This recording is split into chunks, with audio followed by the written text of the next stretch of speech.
Oh, oh, I was in party mode. What we doing?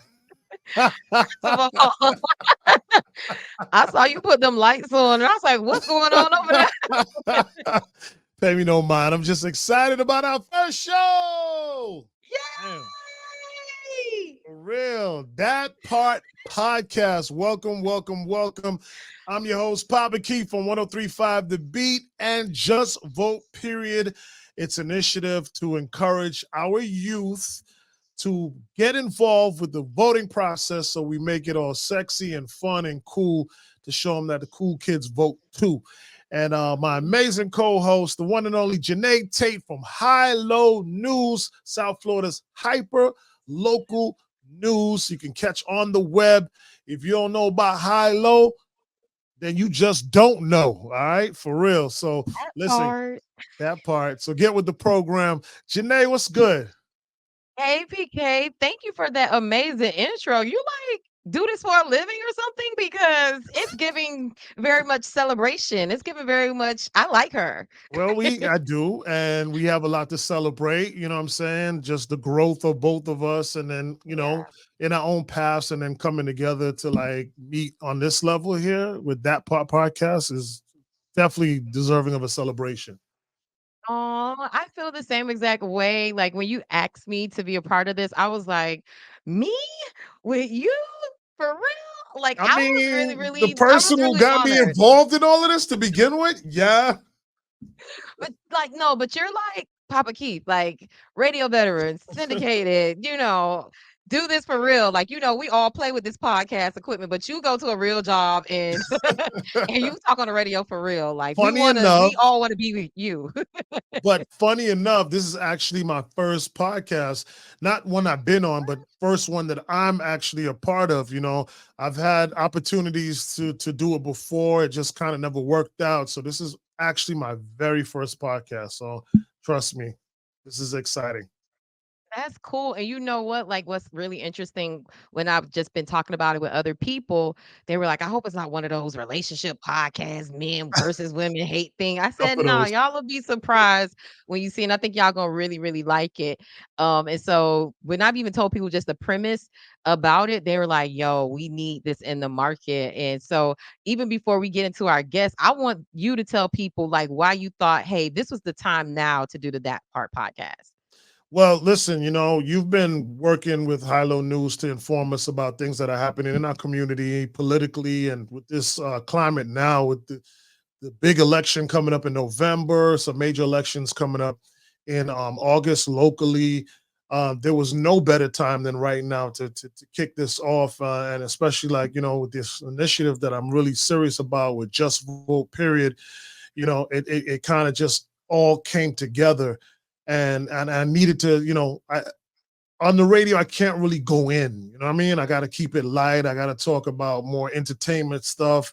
I can't really go in on people. I can't really go in on how I feel about certain initiatives and certain politicians and certain things that happen in the community. So this gives me an opportunity to voice those things so people get to see another side of Papa Keith. You know what I mean? There's the fun, jokey, spin your music on the radio side of Papa Keith, and then there's the serious but yet still funny and entertaining, political, community driven side of me that I want people to just get a little bit more of to balance it out. No, and I love that. And we've been talking about this. I was like, people are going to be able to get a chance to see like our, private conversations. We don't Yeah. always agree. We share information. And I think people are going to be pleasantly surprised to see how much you like and care about like politics and government and community. And this is stuff we talk about all the time. Now they're giving a little bit of an insight behind the curtains on like what we discuss. But the thing about it is, and what's going to be really cool about what people can expect is these are conversations that a lot of people are having at the barber shop, at the nail salon, at the Mhm. barbecue, going to visit their mama or their grandma. They like, oh, who running for this or who doing that? Are y'all seeing this? And these are conversations that a lot of us have on different levels. These are conversations a lot of us should be having as well. So I think that we're bringing this to the forefront and telling people that, hey, it's like you said, it's fun, it's sexy, it's cool to talk Yes. about what's going on in your community, but it's even more cool to know and be involved. And we're going to be giving people like practical ways of how they can be involved and how they could control their own destiny using, government and policy and stuff like that, and having people break it down. But also too, we gonna be having, like you said, real ass conversations with Mhm. people asking the questions that y'all want to know, holding their feet to the fire. We're not letting nobody off the hot seat over here. First of all, like I And said, if you know us, we ain't gonna do that anyway. exactly. And we Xing out the bullshit because the part of it that I'm excited about is like I'm not talking to you about sexy red. Like, listen, I'm talking about things that are gonna really matter in people's lives. And that's why I said the separation. On the radio, I can have fun with that stuff, but I want to talk about some real shit, you know what I mean? That's gonna Mhm. like move things and make things really happen. Cause I think we have just too many distractions, with these phones and with entertainers and what they got going on in their personal Mhm. lives. We're so consumed with that we're not worried about the real things. You know what I mean? Like there's nothing of real substance. So I want to be able to have those conversations with you, Janae, where we can bring things of substance and still make it fun and cool and sexy and then grow from that. No, definitely. And that's why people need to be watching, liking and subscribing, sharing, telling people to tell a friend. Like y'all need to be tuned in every week at Wednesday at 8 o'clock on any platform where you could consume podcasts, listen or watch podcasts. We're gonna be there. And so y'all in Well, I, for I a want them fun to come ride. to our YouTube though. I want them to really Yeah. come to our YouTube. Mhm. Go to our YouTube. As a matter of fact, follow the tag. It's at that part podcast 305. At that part podcast 305. Make sure you catch the show on our YouTube page. We'll really appreciate that a lot. All right, and we do have a special show today because today is a special day, Janae. It is the celebration of our freedom. Mhm. Our freedom. The people that looks like this and not like this. For the funky not even because I definitely stole that from him. But it's Juneteenth. And don't be looking around. You better cabbage patch or something because Well, you could have been in chains, my guy. no, it's always weird for me, like, happy Juneteenth, like, oh, happy that we found out that we weren't slaves anymore, kind of thing. Like, but I get Oh, it. No, I'm just saying, it's kind of weird for me. I'm not like into it yet. You know what I mean? I I want to mean, celebrate Juneteenth, but I don't know. Is it a happy Juneteenth? I don't know. first of all, First of all, you're crazy. But it's a celebration of our freedom. It's a celebration of the fact that the last group of slaves who were being conned and used for an extra 2 years after the rest of us got our freedom. Mhm. It's a celebration that we all were free. So granted, I Gotcha. do get your point though. Like I get it. It's like, is this happy? Like, do we want to Right. commemorate it? I It's do like get that Veterans Day, mind. right? Kind of like, like we celebrate our veterans, but a lot of them have died. So happy Veterans Day, you know? You know what? Maybe the word shouldn't be happy because you're not like a lot of things aren't happy about it. But I do think to Right. take time to celebrate, to what is it, commemorate, Yes. to recognize, to remember, That that part. is important. But you're right. I do get where you're saying like saying this is happy is Happy kind another of I have another one for you. Happy Memorial Day.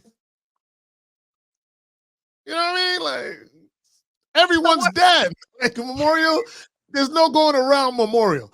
Everyone's dead. Like happy Memorial Day? You know what? We just gotta because we gotta find another a word for it. But We do. I get what you're saying, but in the spirit of celebration and Yes. remembering and letting people never forget what we went through and what we overcome and who we are, while we as Black people, chocolatey, beautiful people, get to use our First Amendment right, not have people come and bust our door down and jail us, and we get to do this as free Black people. That means something, and that should be It does. celebrated. So It does. that's happy to me. So I could Yes. give it that. All right. So on this special day, we wanted to launch our podcast, That Part Podcast, because we thought it would be special, and it is special. So I'm glad we did that. And we do have a special show, but it's going to be a little different. It's not going to be the normal way how we're going to be delivering our show. And in the spirit of honesty and keeping it real, because we do promise that on this show, we did do a test pilot with two amazing gentlemen that have so much to offer us and was a really good way for us to jump off the show. Not only are they two amazing people in their own right, but they also work with us with the Just Vote Period initiative, so we invited them to come on and do the podcast, but you know, I have Blue Stream. I don't even know if you guys know what Blue Stream is, but I have Blue Stream, and I only have Blue Stream because the area that I live in, it comes with the community, right? And so their internet is not the greatest. That's why Janey looks so amazing over there, and I don't look as amazing. You know what I mean? So due to my internet, it kind of messed up that podcast. So I was able to get the audio from it, and we still wanted to deliver that podcast for you guys today. No, definitely. I mean, just for like we being transparent, my internet was acting real ghetto, she was betraying me too. So generally she's usually clear and crisp. And that night, it's a lot of storms that night. I don't know if it made its way to Yeah, where I am in the world, but it just was real that's shaky a that good night point. too. That's Yeah. probably could have been what it is because Hmm. a lot of these lines now run underground, and Yeah. and it was really flooding everywhere. So that could be a good point. But anyway, we have a really good show for you. I don't know if you want to introduce them or you want to set it up for us, Janey. Yeah, I can do that for you. All I right. I I can take care of that. So we All have right. an amazing show. We have 2 dope guests, our brothers in advocacy, especially for voting rights and advocacy and voter education. It's our brother Robert Dempster and Senator Dwight Bullard. We're gonna keep that respect on his name. I don't care. He could be 100 years removed. Senator Dwight Did Bullard. I tell You you a guys, true story about that? wait, give it to us. All right. So I was watching the news and they actually interviewed him. And I'm watching the news and they just had Dwight Bullard. I called him immediately. I'm like, excuse me, I don't know how this stuff works. This was years ago. I'm like, but aren't you still supposed to be considered Senator Dwight Bullard? And he was like, yeah. I was like, well, I just saw them do an interview with you on the news and they ain't have Senator on there. I'm going to call him up right now and put some respect on your name. So since he educated me on that, from that point, I've been making sure, I make sure people put respect on his name. You know what I mean? Here's the tea. Don't we still say President Barack or President Bush? That's Even facts. Mayor Shirley Gibson, who just passed away, amazing Mayor Shirley Gibson from Miami Gardens, we still call her Mhm. Mayor Shirley Gibson. So to me, what like you said, whatever it's kind of like in the military, whatever your last rank was or whatever your Right, last right. position, you still give that person that because at the end of the day, that's a lot to accomplish. Like It to become the is. state senator or mayor or whatever. Yeah. Like I think it's cool to still call them that. Like so, Yeah. And even if you I'm want to with it. say former, that's fine too, but still Hmm. say it. No, I like that. So we're gonna always give people their respect and their flowers and their things. So Absolutely. yeah, Absolutely. So you ready to get started? yeah, let's kick it over to the episode. You guys are in for a treat. Yes, enjoy. And thank you so much. We're going to come back and talk to y'all after our first podcast. So enjoy. All right, here we are. We got to welcome our very special guest to That Part podcast. I'm going to start with the political hierarchy with Senator Dwight Bullard in the building. My brother, what's good? Happy to be So glad on to have you. Happy to be on the show, the inaugural show. Y'all two are dope. So I'm glad that y'all have joined forces like Voltron, and let's do this thing. That part. And we also want to welcome Mr. Robert Dempster, my brother. Thank you, sir. I Former appreciate chair it. of the Democratic Party for Miami-Dade County, correct? That is correct. Yes, Dwight Bullard's old job. That's right. Now running things over at Just Vote Period, I heard. Something like that. That's what I heard. I want to thank y'all for having me on. It's an honor to be on your first show, and for it to be on Juneteenth is a big deal, and I really appreciate you guys having me on. That's what's up. Happy Juneteenth to you both. So Janey, kick it away. Thank you guys for joining us. I think you both are amazing and definitely, Dwight, we've been rocking for a while and Robert has been really good getting to know you the last few months. So really good to have you guys on the show. And what I want to do first for our audience is to let them get to know you and know why we think you guys are so dope. So Senator, I'll kick it off with you. Can you give just the people out there, they're unfamiliar with you, just let them know a little bit about your background, where you're from, and the work that you do in this community. Yeah, I appreciate that. Got to represent South Dade to the fullest. Grew up in the community of Richmond Heights, down yonder in Miami-Dade County. Come from a political family, but not in the big P sense as much as have just, my mom and dad were always aware of their surroundings, how they could influence, how they could impact it. Both of them were educators. So I just kind of followed the family lineage of both education and politics. So my mom was a first grade teacher. My dad was a high school administrator for most of his career. I jumped into being a high school educator. But having grown up around politics, decided to formalize it. I got caught up in the hype of 2008, well, actually 2007 really, when a guy named Barack Obama announced that he was running for president of the United States. So I decided, hey, let's give it a shot. And my shot actually made it, you know what I mean? So I'm happy to have been able to serve in that capacity, but I view my career as that service. So whether it's the classroom, outside the classroom, advocacy, politics, education, history, it's all a part of a continuum of service for me. So that's kind of my story in a nutshell. Love it. And Robert, let us know about who you are, where you from, and the work that you do. Sure, I'm happy to.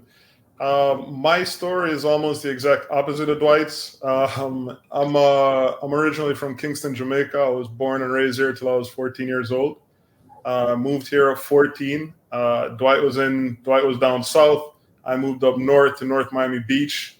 Graduated from North Miami Senior High. Went to college, in Florida, and came back to North Miami Beach, and I haven't gone anywhere else since. I got to politics, like my journey is very atypical for people in this field. I got to politics very, very, very late in life. Like a lot of the people who I spend a lot of time trying to convince that their vote matters and that they need to be involved, like a lot of those people, I used to think that politics didn't really have a lot to do with me. I used to feel like there's some room with some people, some old grown-up people behind some door, and those people had everything figured out and they knew everything I didn't, and things would always be, I didn't have to worry about that, right? And then 2016 happened, and, there was a presidential election that year, and with the result of that election, I realized that, there are no people behind that door. It's just people like us. And we have to get involved. If we don't, if we're not happy with the way that things are, each of us have to get involved in whatever level our lives and our capacity allows us to do. So, I went to one meeting of a group called the Progressive Caucus in Miami-Dade County. One meeting turned into two turned into three. I, started doing the communications for that group.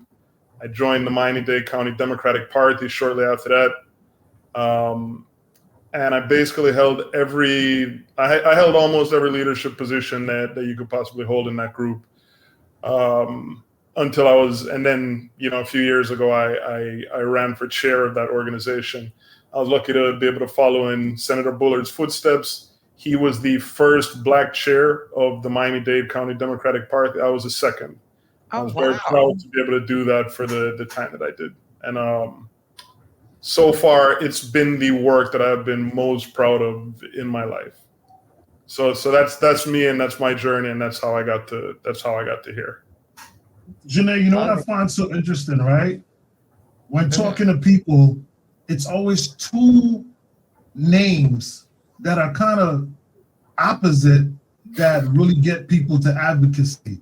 I either hear Barack Obama or Trayvon Martin as the two names or the two situations that happened that really helped to shape, people who wanted to get involved. Either they saw Barack and was just blown away, and to see, you know, a black man have that opportunity and rise so quickly, or they were really hit hard by the Trayvon Martin situation and wanted to, you know, do something, you know, just didn't want to stand on the sidelines anymore and wanted to get involved.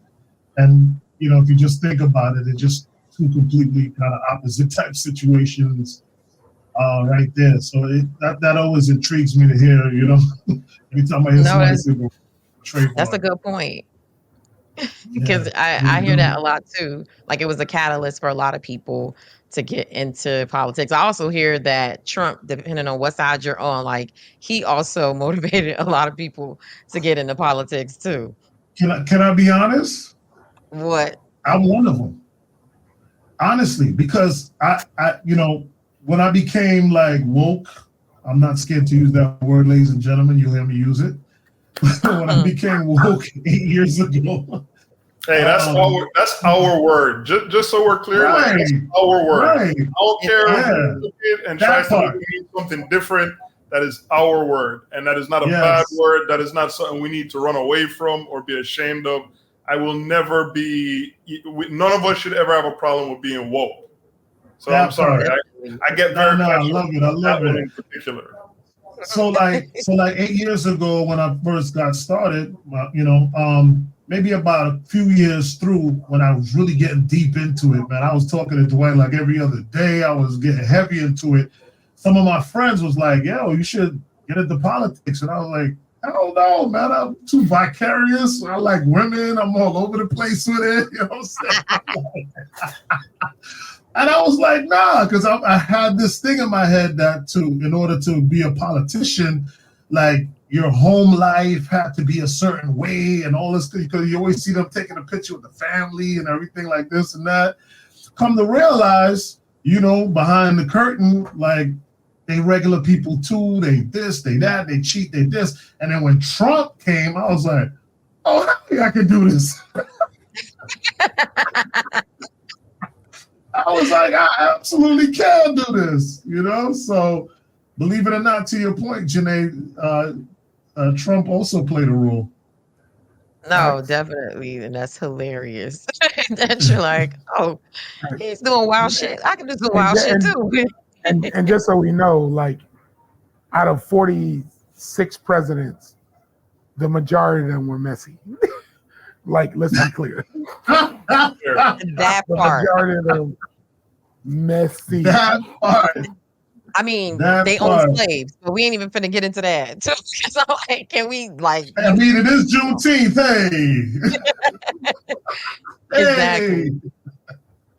Hey. But you know, I want to dive a little deeper, if I may, with you, Senator Dwight Bullard. So you did mention, you know, of course, your family as educators and politicians, and you kind of following suit. You know, most of our parents want us to follow suit, you know, with what they, either the vision that they have for us or with what they're doing.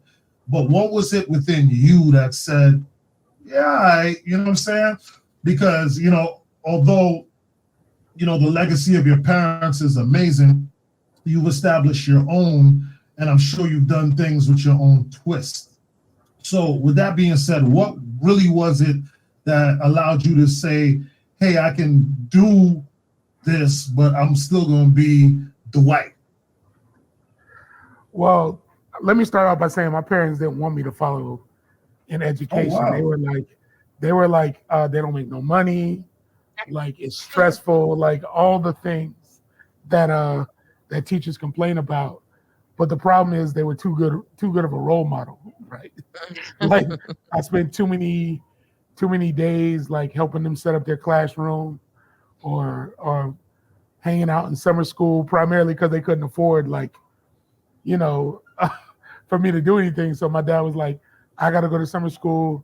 You coming with me to summer school, just bring your stuff, right? So, you know, it was like coming up around that really it. But to answer your question, you know, they always talk about, you know, I don't want to attribute the quote wrong, But it basically goes that there are two, pivotal points in your life: when you're born and when you find out why, right? Why, what are you here to do? And I remember like struggling my first year as a teacher. I was like, is this what I'm supposed to do? What is it about this thing that I'm doing that is a driving factor, right? And I kept like service kept bubbling up. Like it wasn't about the actual, performance of being a teacher. It wasn't about the professionalism of being a teacher. It was about the ability to pour into another person that kept me in there. And I actually ended up doing that for 17 years. And so when I decided to run for office, I knew running for office, like, again, like my parents had talked about, you should consider blah, blah, blah. And I was like, nah, I'm good. To your point, PK, I was also for the streets for a good portion of my 20s, right?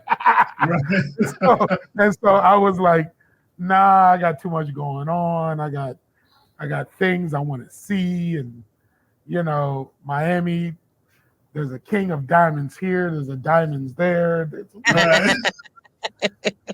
a place I would rather be, right? And so for me, it was like, so when I talk about the inspiration of Barack Obama, I remember distinctly him basically throwing out the question when he gave his introduction speech, when he launched his campaign, and that is that I can't do it alone. I need other people with me on this journey, right? And I was just like, yo, okay. So I was like, all right, so I could help out with the campaign like everybody else, knocking on doors, getting people registered to vote, which I did. But then I was like, you're right. You do need, like, government doesn't work in a bubble. Politics doesn't work in a bubble. There is not a world where one person, even the president, can make like these sweeping changes. You need people in all these different positions. And so I had grown up basically watching my folks in state government. So I knew both the good, the bad, and the ugly about that. And so I went in with a level of consciousness around how I wanted to show up. I wasn't trying to be them. I wasn't trying to be a carbon copy of how they were. And there were two different styles. My mom was very extrovert. My dad was very introvert, real low key. And then so I'm a mix of the two. And so for me, it was like, I'm a hip hop cat, I'm going in and I'm a single man.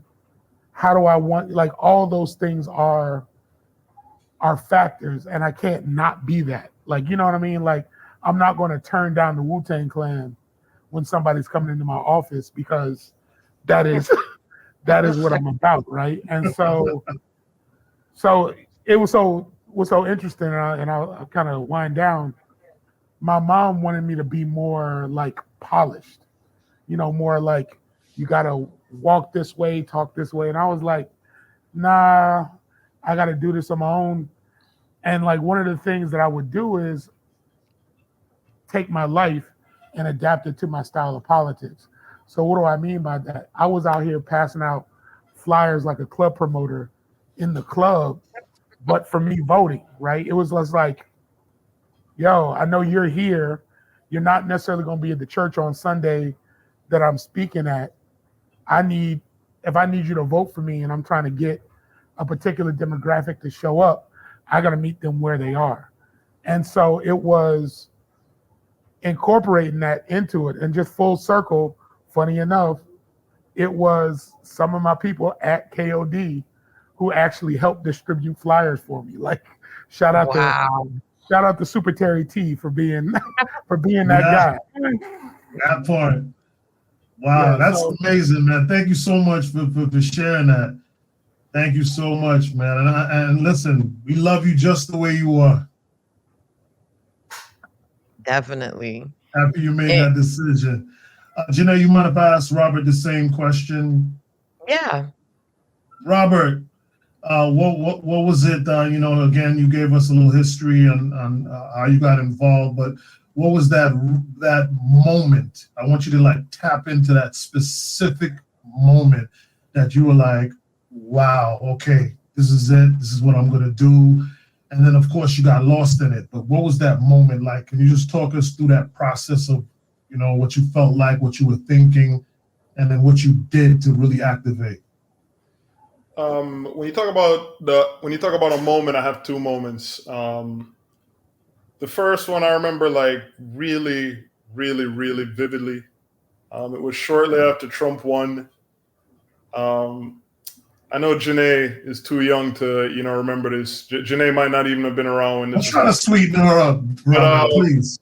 But I know Dwight, and I know your old ass will remember Facebook, right? So I remember being on Facebook. He ain't trying to shoot his shot on a podcast. This guy. First of all, I'm 36 years old. I know Facebook. I remember being on. Well, you know what I'm saying? Like you cursed me out the other day about how old you think you are, all that. So But but I remember very vividly being on Facebook and like some argument over Trump and some friend who I hadn't seen in 10 years, like in his comment section of some post about Trump, like fighting with this guy's uncle or some crazy like that for like 2-3 hours. And I remember looking up at like 3 o'clock in the morning on a Tuesday and being like, I feel like I kicked back from the computer. I was like, he's not writing anything back. I won. You know what I'm saying? I won. And I look at the clock and it's like 3 a.m. on a Tuesday. And I realized like really, really vividly, I was like, you really didn't do shit. You just wasted like 4 or 5 hours and you didn't change that man's mind at all. Nobody cares. You took all of this effort. You stress yourself out. You yelling at the computer screen in the dark for 2 hours and you just didn't do anything. Right. So I was like, and I'll never forget that. I tell this story 100 times. And that was what made me realize like the hardest part of any political journey, I'm sure Dwight will tell you the same thing. Any kind of activism, any kind of journey, the hardest part, the biggest step is that first step to get off of the couch. And that was what made me realize I was like, I cannot do this. This is not doing anything. I got to get off the couch. I got to go to one meeting. I got to do something. You know what I'm saying?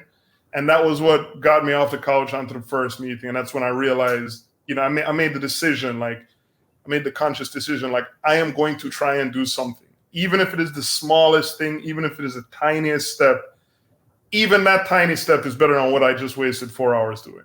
So that was what initially got me moving. And when I really realized, and then the other moment that I realized after being involved in politics for like a year or two, I was encouraged to run for office in the city where I live, right? North Miami Beach. And I was walking around, though I can tell you this too, you gotta walk and you gotta knock on doors and you gotta meet your constituents, you gotta meet the voters, right? And like for me, that was terrifying initially, not walking up to a stranger's door, knocking on the door. You don't know who's on the other side of it. You don't know what they're going to say to you. You don't know how they're going to respond. Exactly. So, and this was already 2 years into Trump, so shit was already starting to get super crazy. You know what I'm saying? Right. So you really didn't know what was on the other side of some of those doors. But I remember after like a couple of days of it, you start to get, just like anything else, like it's like a muscle. The more you use it, the easier it gets, the stronger you get at it, the better you get at it. And what I started to realize was if I was elected to this position, right? This woman who is talking to me, this complete stranger who's been my neighbor for like 30 years, right? I lived in North Miami Beach for like 30 years. This woman who lived like 10 blocks from me for 30 years, if I was to get elected to this position, she was telling me, I'll never forget it. She's like, that street light over on that corner, that doesn't work properly. So I can't walk my dog at night safely around here and shit. And I realized like, this is kind of the most impactful politics that you can do is your local government, the people who have the most impact on your life are not President Biden or Senator Scott or Senator Rubio or any of those people. They have an impact, to be sure. But the people who have the most immediate, closest impact on your life are people who you probably have no idea who they are. It's 6 or 7 people who sit on your city commission, your village council, your town council, whatever it is. And when this lady was talking to me about her street light and not feeling safe to walk her dog, I realized, like, yo, if I was to win this, I could come back here and I could make sure that light gets fixed. And that, I think, really crystallized for me the fact that the way that you can really concretely impact the lives of your neighbors and people that look like you and people who helped raise you and the community that helped raise you. So that's my other moment. You know what I mean? Super dope, man. Janey? I wanted you guys to get into why you're working with Just Vote Period and why that was important work for you. Because I feel like it ties all of it together. And Senator Bullard, we could jump it off with you. Just let them know, like, kind of like what your role and your impact is and like why you thought it was important to work with the Just Vote Period initiative. Yeah, I mean, well, first of all, PK and I have been rocking for a few years, and I always tell a story talking about, like, canon moments or crystallizing moments.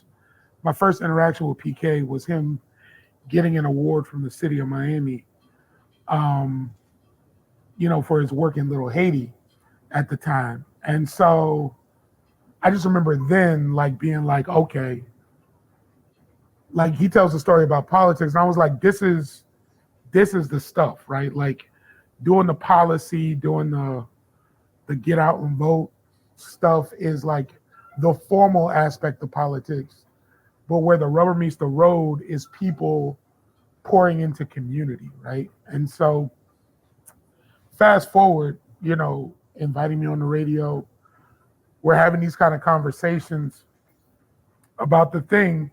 It was really about just recognizing that, like, the folks that PK is talking to every day during drive time are people that are constantly tuning out kind of formal politics. They're not watching CNN. They're not watching MSNBC. They're not checking, political blogs and things of that nature. They're just trying to do their job. They're commuting from wherever they got to go. They listen, they're vibing. And so if you can capture the attention of those folks for even a split second, that's powerful. And so that's the kind of power that PK wields. So here we are, right? Just Vote Period is kind of the moment where PK says, all right, I want to make it deliberate. I've built this brand of who I am, as a radio personality, as somebody who's been around these things. And because of that cachet, people are going to gravitate towards this thing. And so it's really kind of like these, this kind of bottlenecking, if you will, of two worlds that shouldn't be separate, but trying to figure out how they come together responsibly is what we've been working on. And that's what Just Vote Period is. And ultimately that's what High Low News is. So, give flowers, to the brand you've been building too, Janey. The reality is that when you're talking to people, whether it's about, the tea or the messiness, and you add that flavor of politics into that tone or tenor, that's still going to catch people's attention. And so you now being a part of this, that part as a podcast is really all part of the work we've been all doing. And we didn't know we were on a collision course. And so that's why I'm happy to be a part of the Just Vote Period family. I love it. So well put. Robert, you gotta come behind that. Good job. Good luck. I'm just playing, but tell us why you thought it was important to be a part of the Just Vote Period initiative, and kind of your role and what you'll play a part of the the voting process?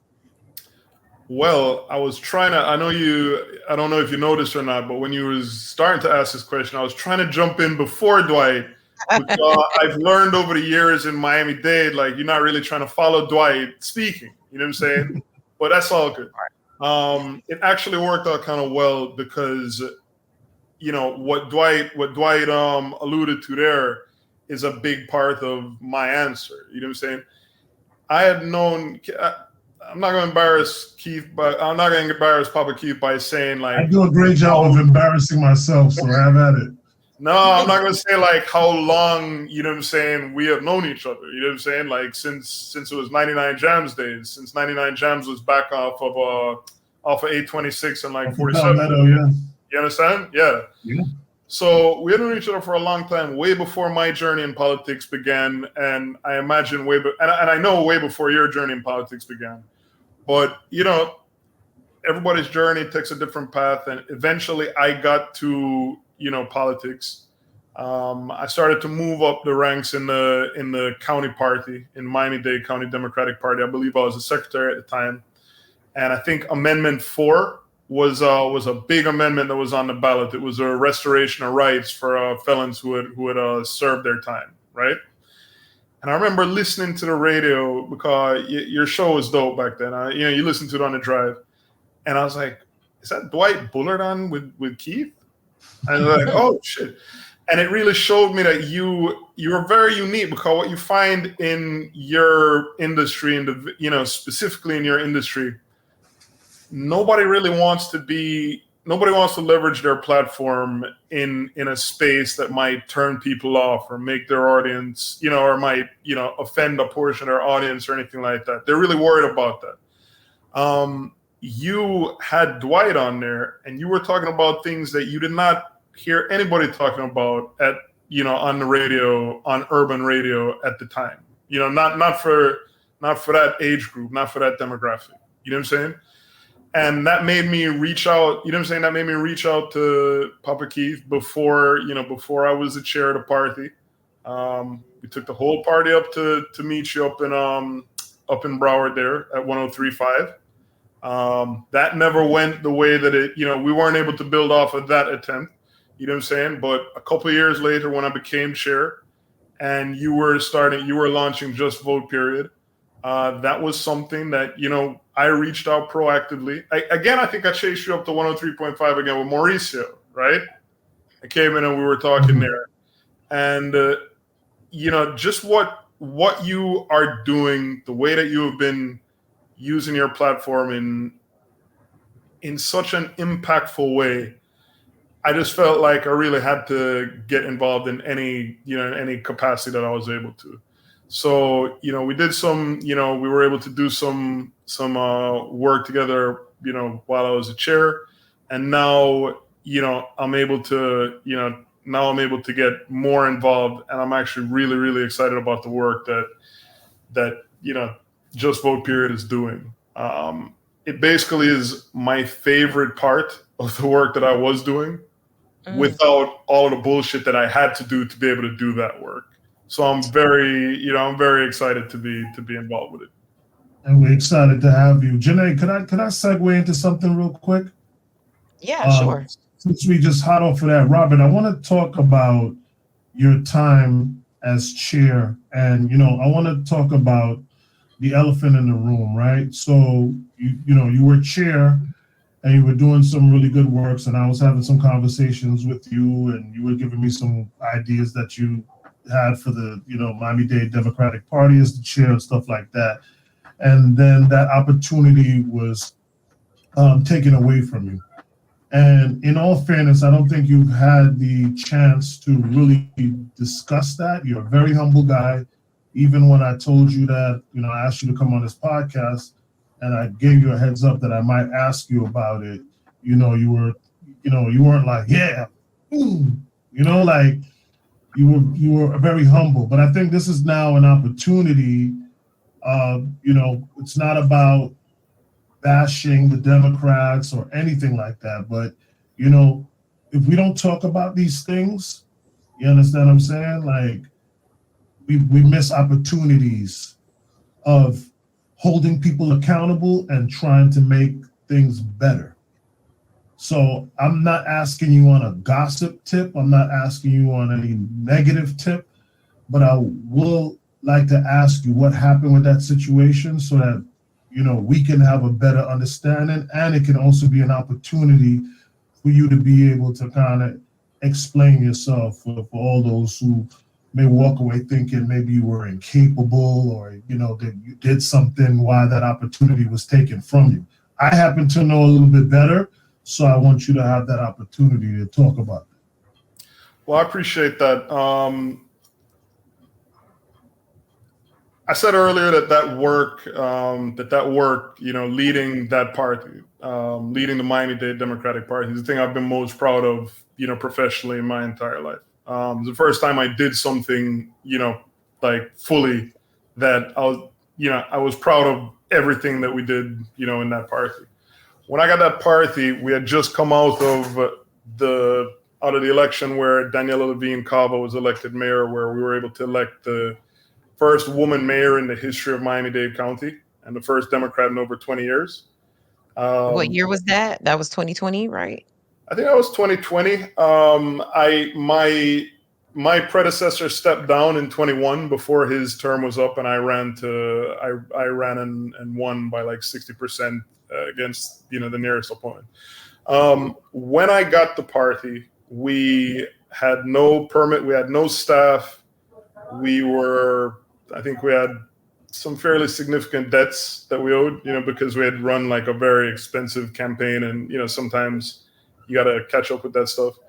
And I think we had something like 150 or 160 members. When I left the party, or when I was removed from that position, the chairmanship, we had almost 300 members. So we had grown it by almost double the membership. And, you know, we were the only county party in the state of Florida that had a full-time paid staffer. I know you had worked with him, Keith, Alex, you know, Alex, right? And we had just done a lot of really good work. We had won a special election that we weren't supposed to win in February. We were really on the right track. With regards to why I'm no longer there, I'm sure the one thing I would like to make super duper clear is, you know, I was elected by the Democrats in Miami-Dade County, right? And I was not removed by the Democrats in Miami-Dade County. The people who elected me were still very much behind me, and they were still very much bought into my leadership and believed in me. So who was responsible for removing you? Well, that would be the Florida Democratic Party. Their chair, Nikki Fried, was the person who initiated the proceedings to go ahead and remove me. What was the reason that she gave you to do something? If I went into Dwight can vouch for this. If I was to go into the reasons for that, it would bore the entire audience to tears. It was some real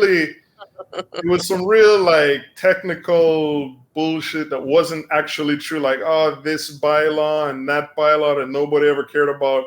And even substantively, the things that they were alleging were actually not true, and they were wrong. You know what I'm saying?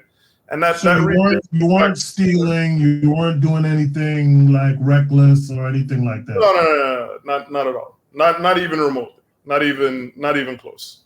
And there's never been, you know, when I won the chairmanship, there were the person I beat and the people who I did not support when they were running for things in the party.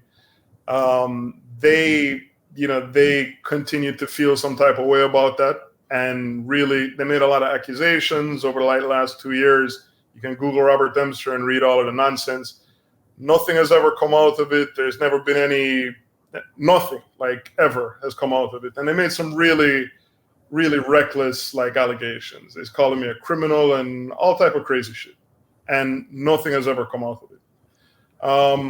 But what I would say is, and again, I understand your question, but I just want to say that the Democrats in the Miami-Dade County Democratic Party are some of the hardest working people I have ever worked with. And it's not like when Dwight was chair, when Democrats were really, we were running shit down here. You know what I'm saying? Like, these are people who are showing up in today's Florida. It is not fun to be a Democrat in like today's Florida. You know what I'm saying? In today's Miami-Dade County. These are people who are really doing the Lord's work in like a really, really tough environment. And all of those, and what's important to me is that all of those people, like 85% of those people were still fully behind me and believed in my leadership, to the point where, you know, it's sad to say, but a significant number of like the leadership team resigned when I was removed. You know what I'm saying? Real talk. I'm sure the chair will give you some story, or she'll have her reasons, and you know, I know what the truth is. All I will say is, like, I'm really proud of the work that I did when I had that position. And as Dwight, I'm sure Dwight will tell you this too, like, none of us, you got to go into these things like knowing that none of us owns these seats. You're just kind of blessed to rent them for the time that you have them. And the way I gauge success is what was the impact that you were able to have when you had that position. How did you use your platform? How did you try and expand your reach? How did you try and bring more people in? And to be honest with you, like, the relationship that you and I have and what's going on with Just Vote Period, and the way that, you know, we're able to work together, that to me is that's like a sign of like a successful term. You know what I'm saying? Because reaching into the communities that you have access to, and reaching out to the people who you are trying to reach, is really the best. I mean, to me, that's like the highest and best like purpose that you can get out of a position like that. Listen, you're being mad graceful, and I respect it, and I know that's who you are. You know, and so I ain't gonna push you, but them, you know, like, I mean, I'm sure you wanted to choke a bitch out or something, man. Like, I'm sure, I mean, you put so much into that, man, and I'm listening to you, and I'm like, I want to choke a bitch out for you. I don't know who that bitch is, but you know what I'm saying? Like, I just feel it, you know. But can I say? Oh, you could go to Dwight, because I have something to say. Oh yeah, no, get it off your chest, Jeanette. Go ahead. I mean, I wanted to know, like, you said the really, really nice way. Well, I'll ask this. So when you were removed, who replaced you? There was a special election, and Chevron Jones, who we all know, very good guy. Chevron Jones is a person who stepped in for me. Okay. But Okay. I'll be a partial anger translator for my good friend Robert. This is the part of politics that people don't like, right? And this is also the criticism of Democrats writ large, like Florida, outside of Florida or whatever, is that in moments like that, like, rather than like recognize the need to get behind, coalesce, that we got other work to do, we spent months, right?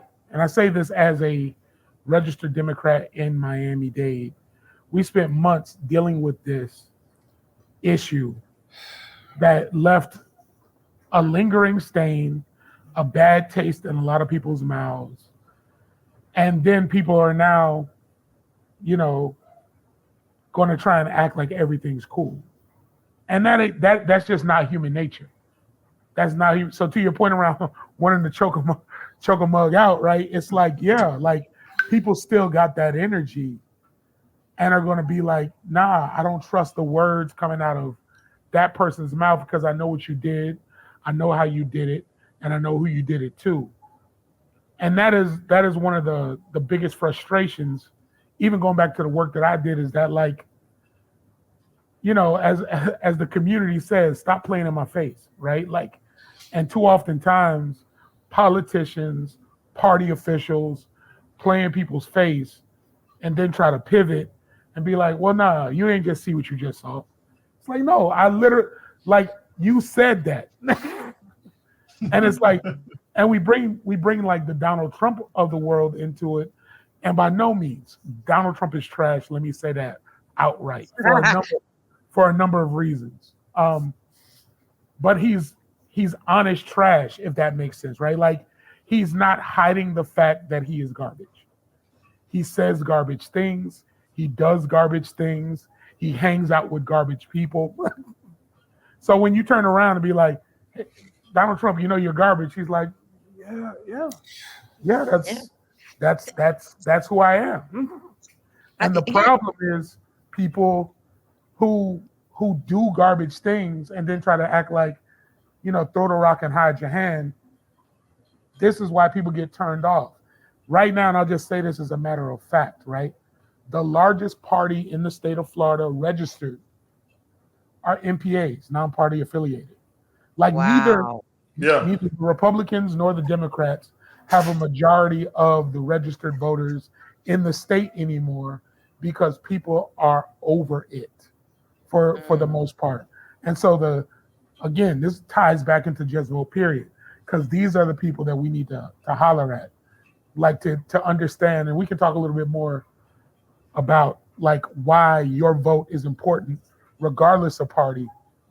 But that is what Jezebel period aims to do, is talk to people and not play in their face. And that's why I think Robert and I are both happy to be a part of something like this. Really excited to be a part of this. And the last thing I'll say is I would just say that I think that the Florida Democratic Party chair should be more concerned about the million Democrats that she's lost since she's been chair than, you know what I'm saying? I think she should be more concerned about that than, using the Florida Democratic Party as an exploratory committee for her run for governor in 2026, which I think is what, if you really want to get into why she was making some of the moves that she's been making, like that's one of the reasons why. Well, that's interesting because the current chair, I heard rumors that he was planning on running for governor in the same year. So this is an interesting chess game amongst Dems, I guess, that's going on right now. Yeah, I don't know about that, but I do know that the chair is. I do know you that. know about it. That was the word on the street. I mean, there was a whole article, Robert, about will Chevron run. You know that, Robert. For governor. That he was looking to run for that governor's chair. No, I gotta re-up my subscription to Hilo News. I must have missed that article. I'll get on that list. Part. Talking about that, Janey, how can people register for Hilo News? Give them a quick plug real quick. They could go to HiloNewsMiami.com and sign up for our email newsletter. And I'm just kind of taken aback. You kind of threw me off with this whole situation. It just seems kind of messy. And like, I like Chevron. He's cool people. So I hope that wasn't taken the wrong way when I like found out who replaced you. But to Dwight's point, that's why people, especially people my age and younger, we don't really care about what's going on. And as a result, like we all are suffering under the Republican rule of the state of Florida. But you have a whole large audience that sees the BS. They see that when they do engage, they elected you and you were removed. And it's like, okay, well, why should I even engage in this when inside of the Democratic Party, they're doing this BS? I don't even want to be a part of this process. I'm going to just go take care of my kids. I'm going to play 2K. I'm going to watch YouTube. Like there's no reason for me to engage in this bullshit because y'all playing with me and y'all playing in my face like Dwight said. So it's really interesting, the politics that go on within the parties. But to me, everybody suffers because of it. And I'm glad we were able to call it out. And I kind of want to dig into this Nikki Free a little bit more because I thought she was cool, but that ain't sound too cool what she did. Yeah, I mean, I'm not a big fan. I'll be honest with you. To your point and to Dwight's point, like the hardest thing, I mean, personally, it was very hard for me. Like on a personal level, it hurt very much and all of that. I'm human. That's a pretty normal reaction. But the thing that really bothers me is somebody that really believes that the work that we were doing together can help like our community. You know what I'm saying? Like of the two big parties, like in the system that we have in America, like it would be great if there were more parties, but ultimately right now we got like two parties is the system that we're in. And of those two choices, the one that does more for my community, you know what I'm saying, is the party that I chose to be a part of. And the thing that really bothers me, I mean, the thing that was really tough is to your point, Janey, is that when this happened, it turned off people who had like really, really qualified, strong, high capacity, smart people who have been doing this work for 10, 15 years. These people talking to me about like leaving the party completely, not doing any work with that anymore. And I just know how much it sets us back. It does not make us stronger. It divides us at exactly the time that we can least avoid to be divided. You know what I'm saying?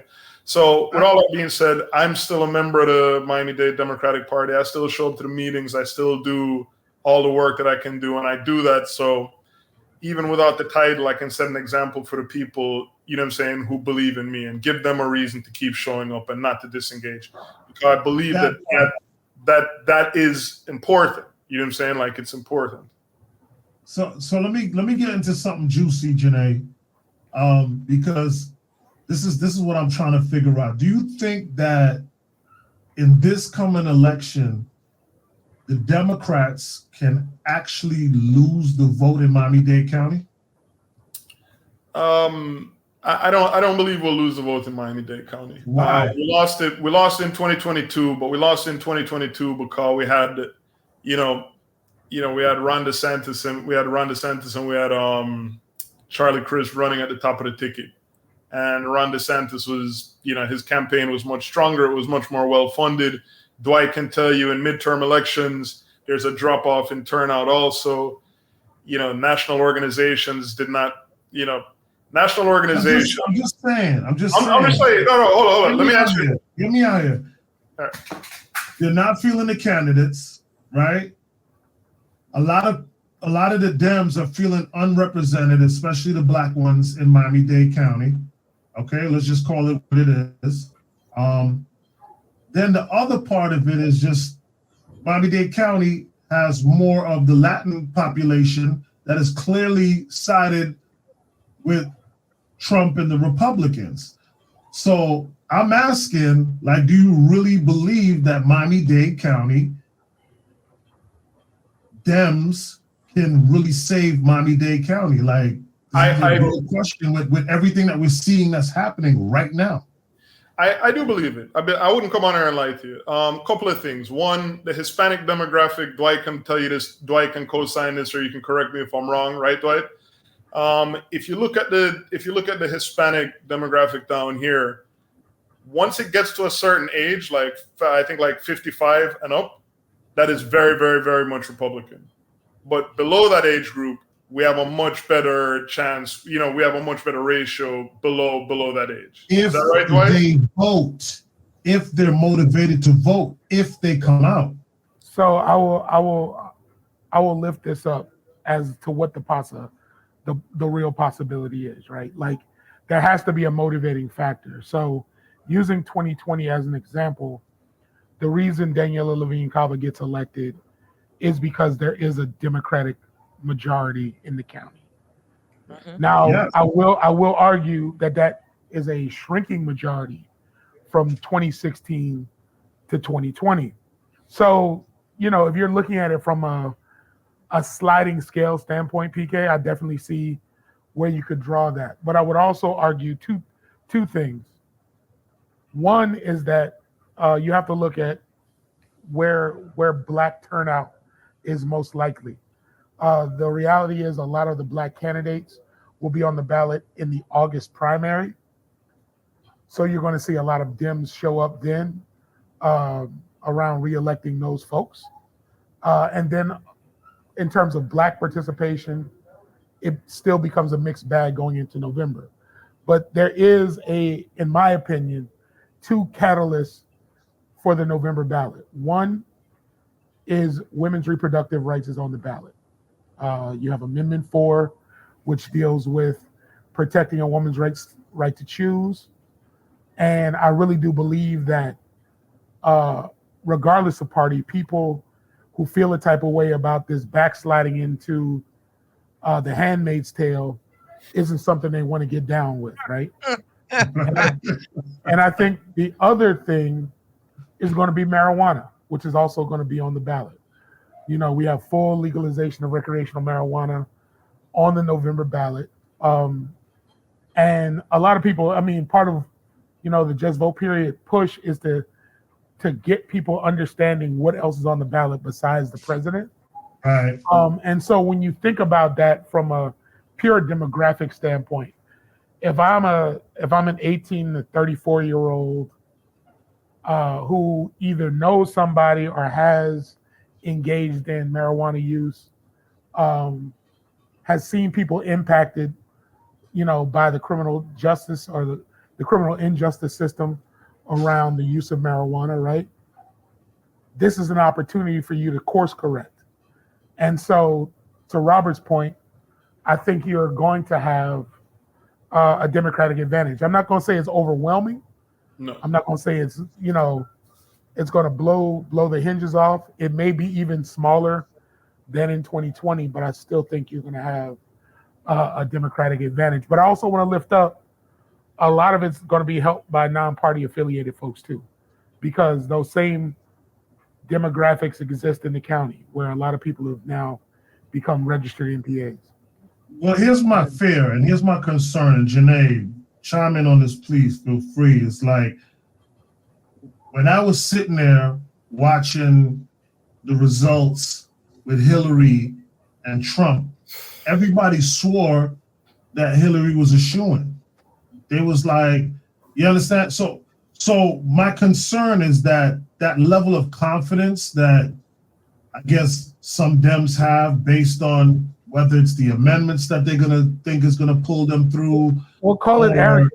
Call it arrogance, Papa Keith. It's not even confidence. It is arrogance. That's a problem for me. It's like it's always like it seems to be this like weird comfort level that the Dems have. But like, oh yeah, we got this. What are you talking about? You know, and I'm not saying any of you, I'm not putting you under that, right? I'm just saying in a general sense of this confidence, like we got this based on whether it's an amendment or these things or, you know, it's almost like a gamble. You know what I'm saying? It's like, well, the odds are stacked based on these things that we should win versus actually doing key things to make sure that not only do you win, but you bust their ass. You know what I'm saying? If that's because me, if I'm into something, I don't just want to win. I want to bust your ass. I want to bring out record numbers. I want to like be on some Obama shit where it's like I'm setting a bar, you know? And it just seems like I don't feel that type of energy from the Dems. It's always somebody telling me about, yeah, well, you know, with this and that, we should be able to pull through.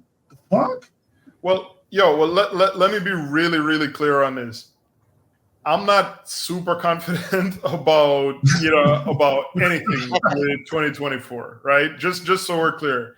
You asked me if I think we'll win. I think I think more than likely we will win by virtue of it being a presidential year and the turnout is just typically higher. All of the things that Dwight mentioned also.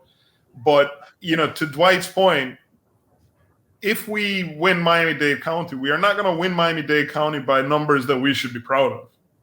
And the thing about it is we have to realize about if you've ever traveled through the state of Florida, right?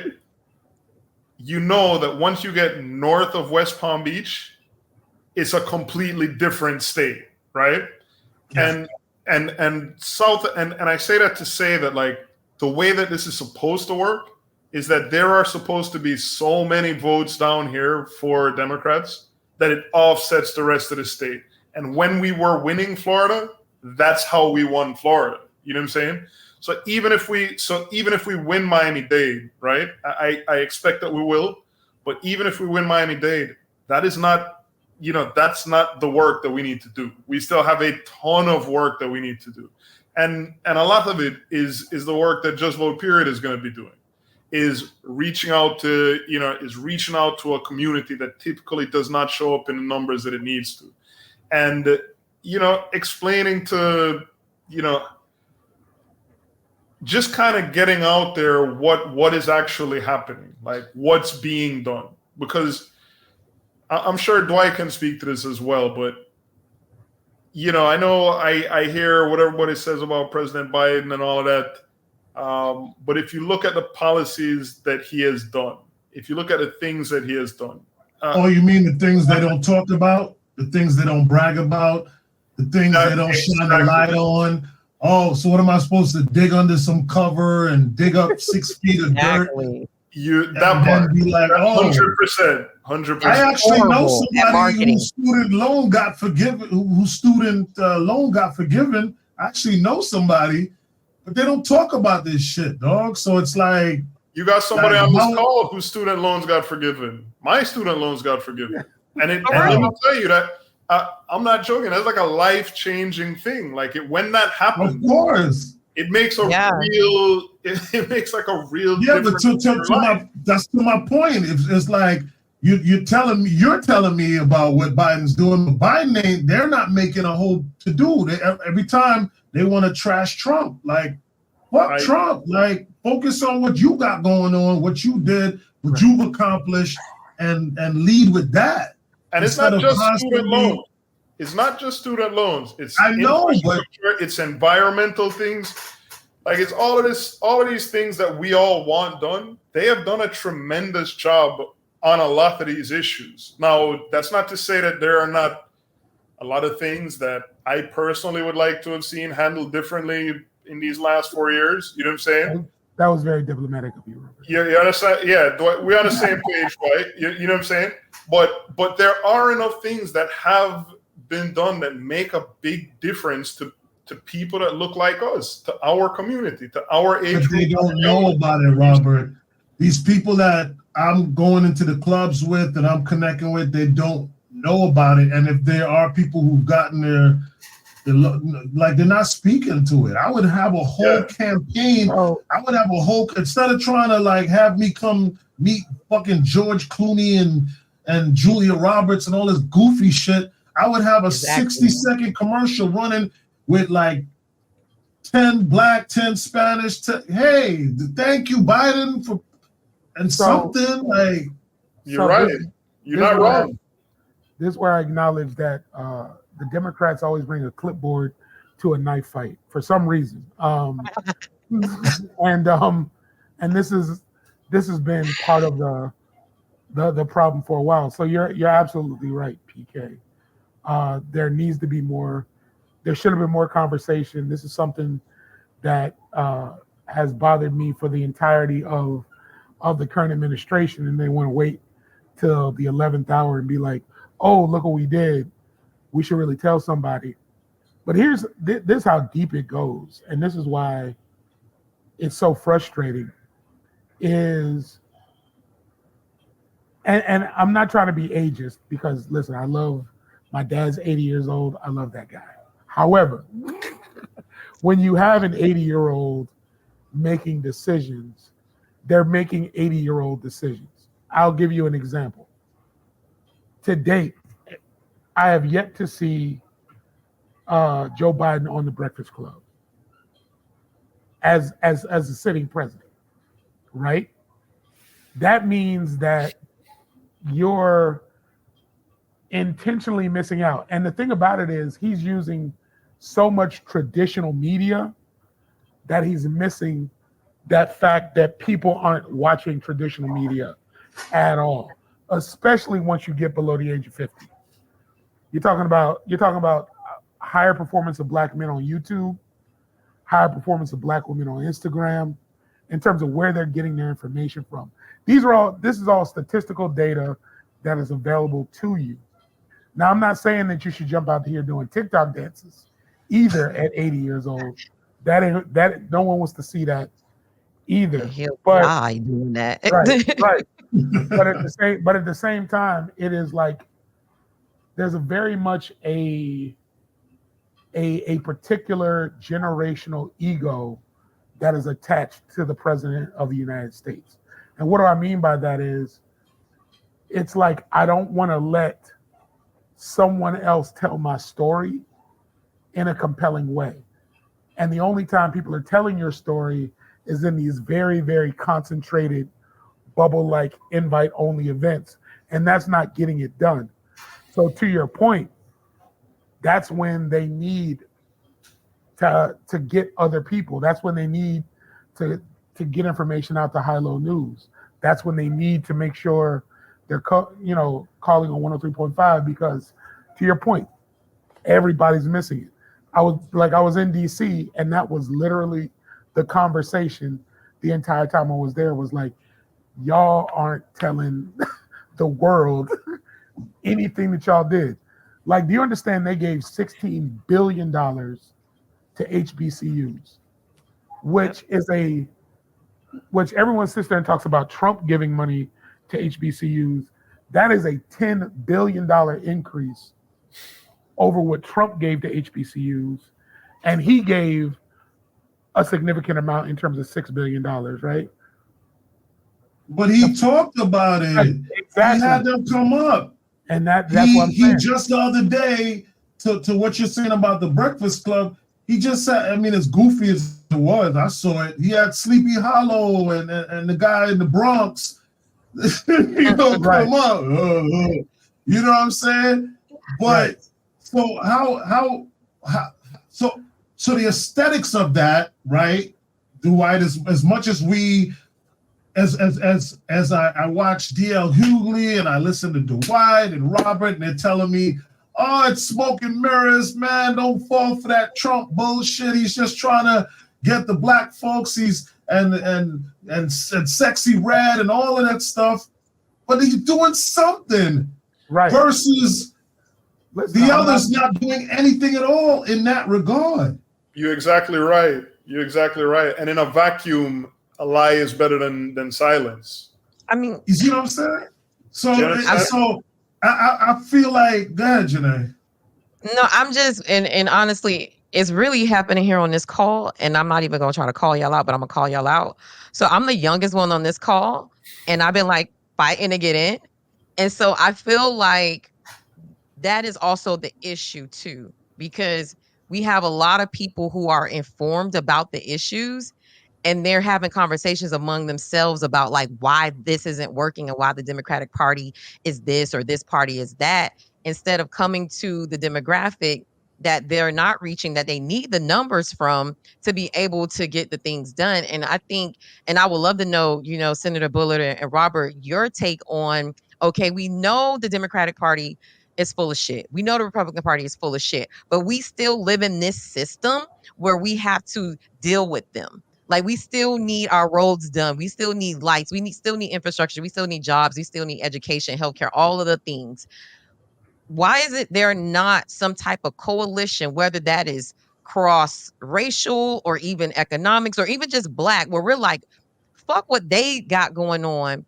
We have to do this because this is how we get change. Okay, so we know maybe we don't like Joe Biden, but we want him to do X, Y, Z. So this is how this works. So internally, NAACP and Greek organizations and SCLC, this is the black agenda, or this is the minority agenda, or this is the woman agenda. And we're going to say, hey, and let's just keep it black because we're all black people. Why has not the leadership, the baby boomers, the Gen Xers, I'm going to call y'all out, why haven't y'all brought us to the table and said, look, we know this how this works. He's a figurehead. But once he gets elected, we're having a meeting at the White House, and we're going to tell Joe Biden what we want because we voted him in, and we're going to demand that he give that. And if he doesn't, we're going to call his ass out on social media, and we're going to use y'all energy to do that, and we're going to use y'all to protest. So we're going to go in and have the meeting and tell them what the agenda is. This is what we need as a community. And we're gonna work the system the way the system is designed to work. So I'm trying to figure out, why hasn't there been some type of collective within our own communities, within our own black leadership, where we're not saying, hey, we know this is what the candidate is, this is who they put forth, this is how we gonna use this motherfucker to get what we need. And if he don't do it, we gonna let him know that he on notice, and we gonna chop his head off if he don't give us what we want. He got 4 years. We should have put him on notice. And you know who do a real good job of that? The gays, the Jews, they do a real good job, and correct me if I'm wrong, like they do a real good job of saying we voted you, we want this. And here's the thing, regardless of if we voted for you or not, you're elected to us, so you still represent me. I'm still going to demand what you're supposed to do for me as a representative government.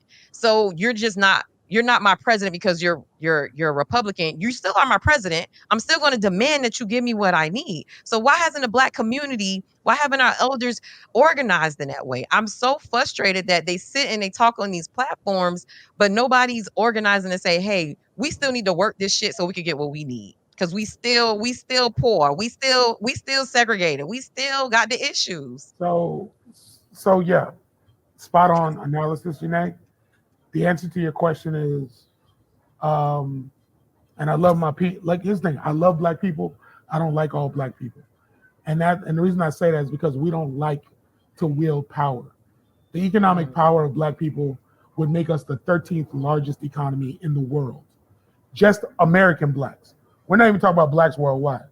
Just American Black people generate enough wealth to be the 13th largest economy in the world, right?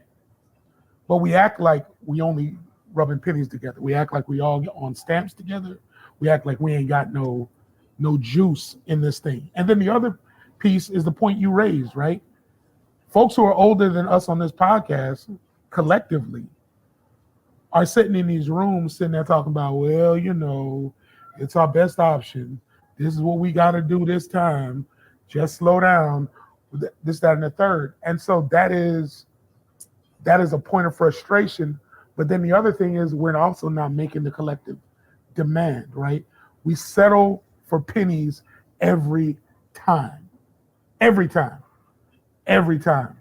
You know what I mean? We sit here and take just a little bit. Like, and the reason I bring up the 16 billion is because that was collective pressure, right? That was a demand to say this is what it was.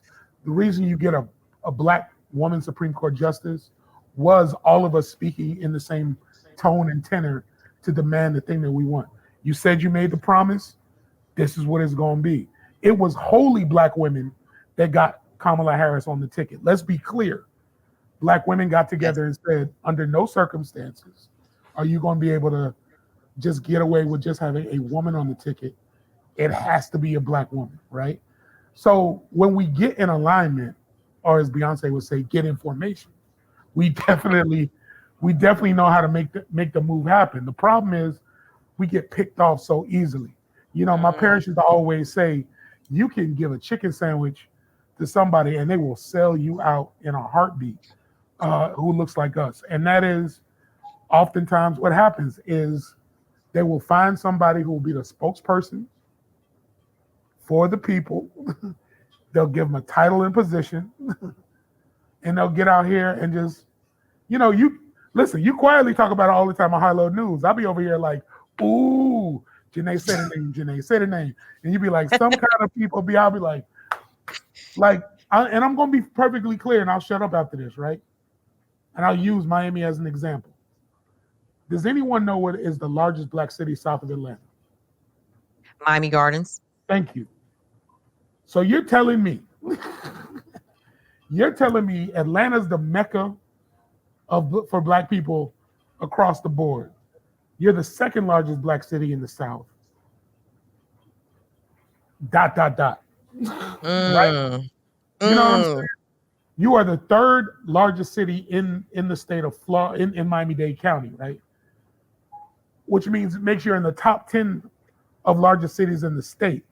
The influence that Miami Gardens should wield in Miami-Dade County should be insurmountable. We have 5 Black commissioners out of 13. That means all we need to get is 2 other people to get anything Black people want in Miami-Dade County. We talk about all politics is local, right? So let's call it what it is. We don't like our proximity to power, and we get in and we do all kinds of things, and we do stupid stuff. Y'all should have been working with Daniela Levine Cava on day one to get whatever you wanted. If you wanted a metro rail to go from north to south, the fact that you got a South Black commissioner and a North Black commissioner that couldn't get on the same page about both of y'all getting what you need, means we got a problem. Right? And this is and so I'm just calling it what it is, right? And I don't care when folks hear this on Juneteenth, this is the spirit of the ancestors coming up out of me. Is that we gotta be damn better about how we make demands, how we access power, and how we move the needle for what are the things that we need. Take Joe Biden out of the equation. You know what I'm saying? Because when we decide to put our foot to the gas, we can move him too. But the fact that we're not speaking loudly enough about all the things he ain't doing, instead of just being happy with our little appointed position on some committee that he appointed us to, and we be quiet because we get to fly to DC and do a thing. That's part of the problem. You get your Instagram post on the White House lawn. Preach. A whole bunch of people just went to DC. What y'all talking about? That part. No, what I'll say too, everything I agree with everything that Dwight said is all spot on. The other thing I would say, to your question, Janey, we always ask Black and brown people, we ask young people, we ask them to show up, register to vote, show up to vote, turn out on election day. And then we don't seem to really, then you don't hear anything after election day one way or the other. You know what I'm saying? And one of the things that is really important to me, and one of the things that's really important to the work that, we're doing at Just Vote Period, is that the engagement, like that's the voting is like the cover charge. That's just to get started. But to get the kind of things that you're talking about, Janey, and you're talking about Dwight, and you're talking about Keith, the way to get those things is constant engagement afterwards. When you say that's how other communities are able to get their agenda, enacted, that's how they're able to do that, is that they are showing up at city commission meetings, they are showing up at school board meetings, they are paying attention to these things. It's not just when people want you to vote that you need to turn out and be engaged. We also all need to be engaged year round. We need to hold these elected officials accountable when they are in these positions, and they need to see us, they need to feel us, they need to know that, if I'm not holding up my end of the bargain for these people who I got to vote for me, they're probably going to find another option next time, and we need to be making that clear. So it's not just showing up to vote. That is very important. And I will be out there asking people, to register, to register to vote, to enroll in vote by mail, because Republicans worked very hard to throw all of us off of the vote by mail rolls last legislative session, right? Or actually, I think it was 2 legislative sessions ago. We're all off of the vote by mail roll. If you think you have vote by mail, you got to go and make sure you're enrolled in vote by mail again if you're in Dade County, or if you're in Florida, period, right? But more than just voting, it is staying involved and staying engaged and holding these people who we vote for, and holding these people who we help elect, who we give these positions to hold for 2 years, 4 years, 6 years, however long, to represent us. It's to hold them accountable to the things that we need. Because if we're not showing up, I guarantee you, I can tell you who's showing up. Some developer who wants to put up a condo that ruins your quality of life in your city. That person is showing up to your elected official's office. So we need to be showing up, and we need to be being engaged also. And Robert, we need people like you from positions that you sat in to come teach us the game.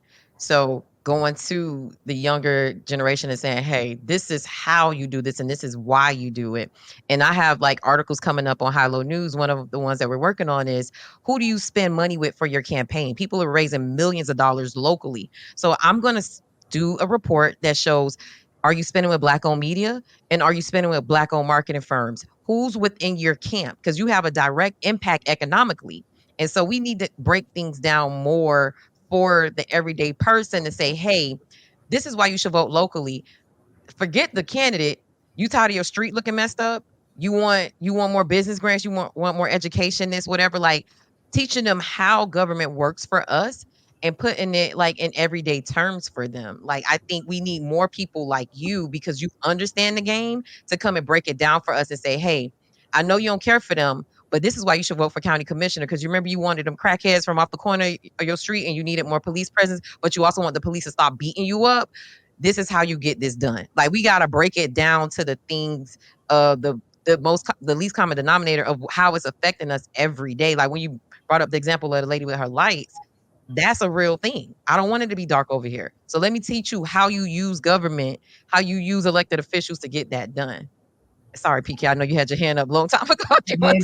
That was great, and you've been knocking some great points, and I wanted you to have your run too, Janey. You know what I'm saying, for sure. Cause I know I was hogging up, most of it in the beginning. But that was great, and if you want to, really, Robert, she was kind of like tasking you but listen, maybe with the Just Vote with the Period initiative, that's how we can really activate that for you, Robert. And just real quick, the reason I put my hand up, I had to put it down quickly because literally what I wanted to say, Dwight, shorted up like seconds after. Just basically saying, that certain key people are put in place, goofballs, just to confuse us and to throw us off our game. I don't look at any different as like TikTok and Instagram, just a distraction. You know what I mean? So there's a lot of distractions, people getting checks to be distractors. They may look like us, but they ain't us, or they ain't for us. They don't have our better interests at hand. And I'm learning more and more about that daily. You know what I'm saying? And that's now wanting me to also make sure that with, the combination of JustVotePeriod.com and Hilo News, that we are doing what Barack Obama did for Dwight Bullard and what, gosh, I'm having a brain fart. And what I gave two names. I said Trayvon Martin. Trayvon Martin. And what Trayvon Martin did for more of the younger people in terms of getting them, activated and wanting to run for offices. Because I believe right after Trayvon, we had a flux. Young people were running for office, and then now it started to taper off again. You know what I'm saying? Like, we get comfortable. And when I say we, I'm just talking about Black and brown people as a collective.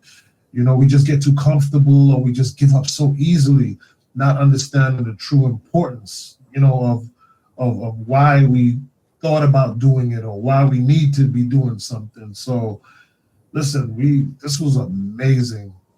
Yeah. This was like beyond what I could have imagined for our Juneteenth launch, and obviously I could keep going. Janey, I know you could keep going, but. And I know we got to wind down, but in the spirit of Juneteenth, I also got to say this, because I don't want it just to be about throwing jabs at folks who are inefficient. I also want to remind people that the institutions that we're talking about weren't built or designed for or by Black people.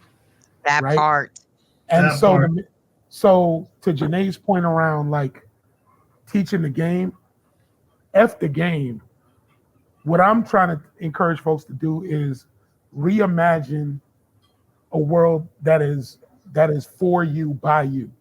And what does that require? That requires you, if you get elected and you melanated, to go into a space not designed by you, thinking and acting differently than trying to be some brown or Black version of a white man, right?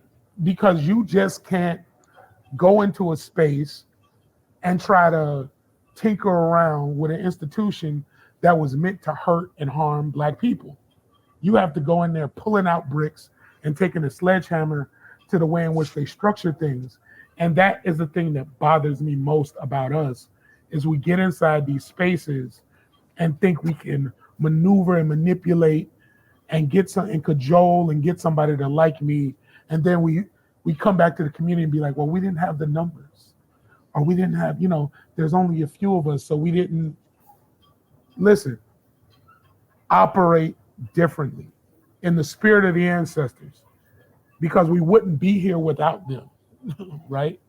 Mhm. And so we are natural born survivors as a people, but we're also natural born innovators as a people.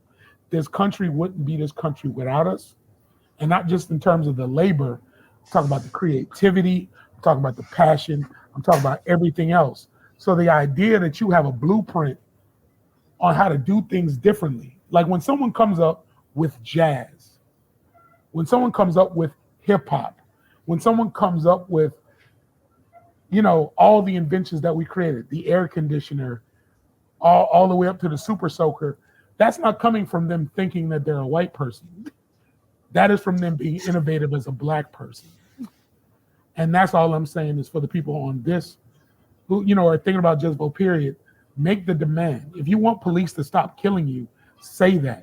Don't sit there and be like, well, I want the police to respect me in the same way they do white people. No. I need you to stop killing me. And how do I get to that? That is the demand I have for the elected official. So don't give me some new training. Don't talk about giving them $18 million more dollars. Tell them to stop killing me or get rid of them. It's really that simple. Simple as that. Yeah. And Robert, I didn't mean to call you out or anything, but I'm like, you have a lot of game. I'm not game, but a lot of knowledge. So I'm like, people who are, you know, younger and thirsty and want change, like you, just from your position, and you know, Dwight, you as well, but Robert, your recent position of being the was it the president of the Miami-Dade County Democratic Party? Chair, same thing.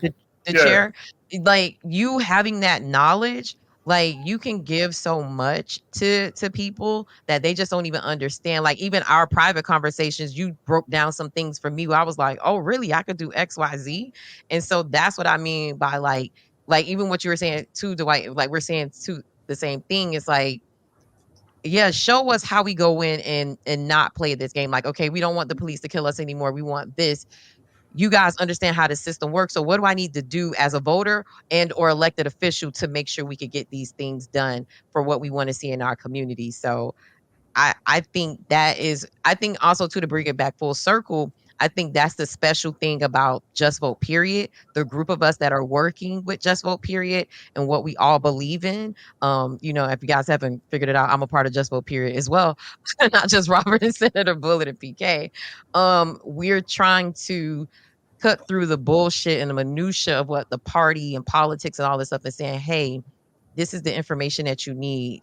We're bipartisan. Just vote, period. Regardless on what you believe in, you need to be participating in, you know, the civic process. And I think that's the special thing about the group of people that is working on Just Vote, period. Shout out to Jasmine Rogers. Shout out to Chairman Oliver Gilbert as well. Yes. PK, I mean, like you said, we could keep it going. But just want to let people know, if you are watching us, if you're listening to us, we want to just give everybody the information to know that we are on all platforms. Tell somebody to follow us. If you're watching the screen, I just put the information there for you to follow our podcast on YouTube and listen everywhere where podcasts are available. And while that's on the screen, I do want to give Robert and Senator Bullard a chance to let people know how to connect with them. They probably listening like, who are these guys? Like, I need to know. So let them know, give them the plugs on how they could follow you and connect with you. Robert, I'll kick it off with you. You can reach me on social media, RJ Dempster, at RJ Dempster, DEMPSTER at Instagram. That's probably the easiest way to do it. Dwight?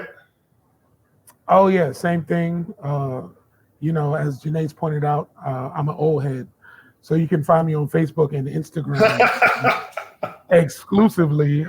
You will not see me on TikTok ever in life.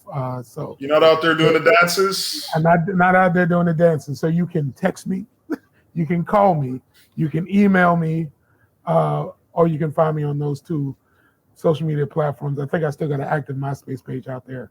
I don't check that though, so don't worry about that. If you do want to see Dwight dancing though, you might catch him at Old School Saturdays. Absolutely. Down at backyard Fort Lauderdale, you might catch him doing a 1-2 step, huh? That's it. You're gonna catch me doing a 2-step. That's what I got. That's all I got for you.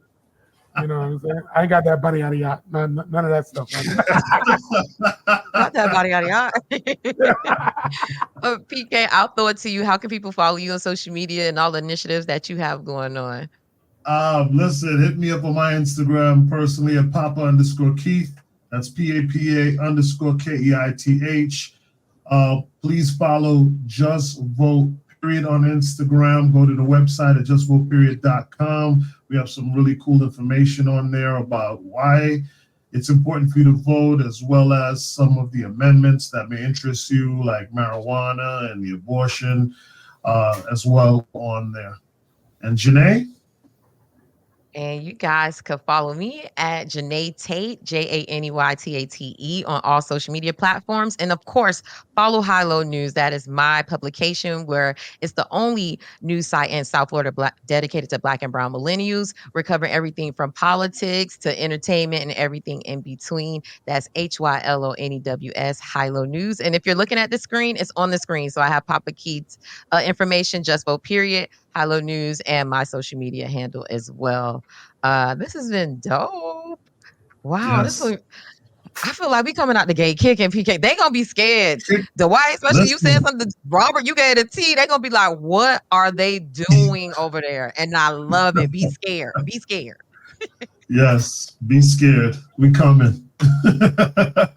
Again, thank you, gentlemen, both respectfully.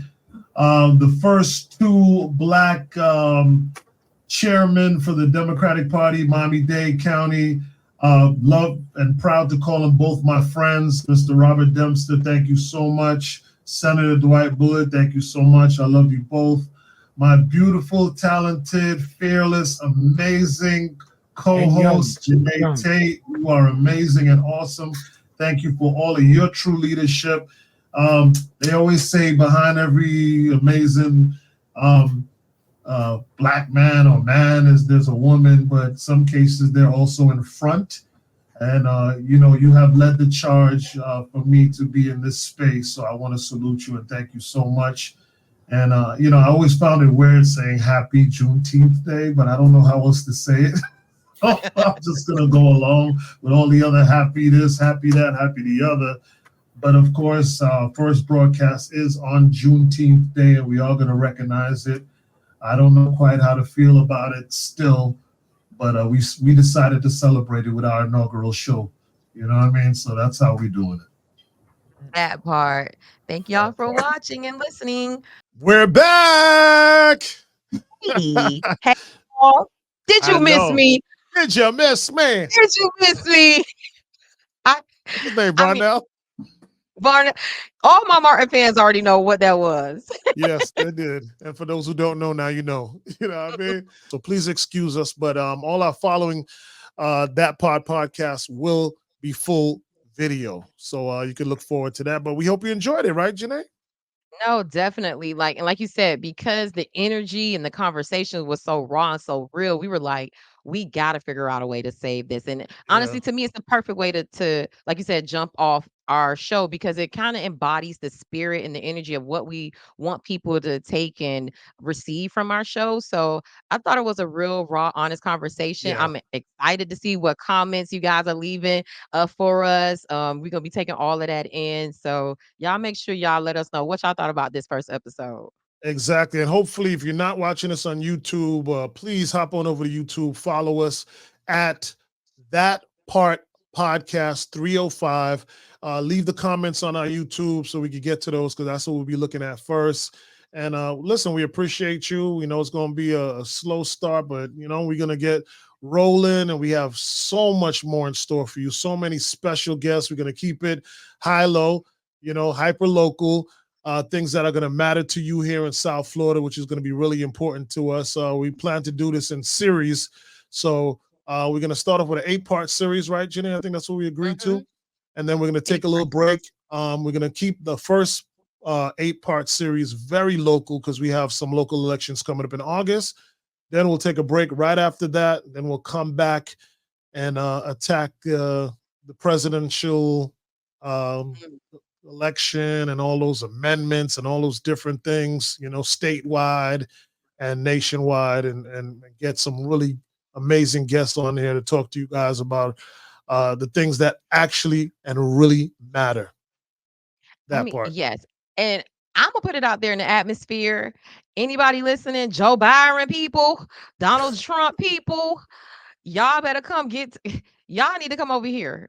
I want that. I want those interviews. I'm gonna just speak it out there. I'm like scaring myself even saying that because what if we mess around and get it? But I mean, I'm gonna take advantage of having this superstar co-host of Papa Keith who's interviewed presidents and celebrities. Like, Yeah, we've I done think it. it's attainable.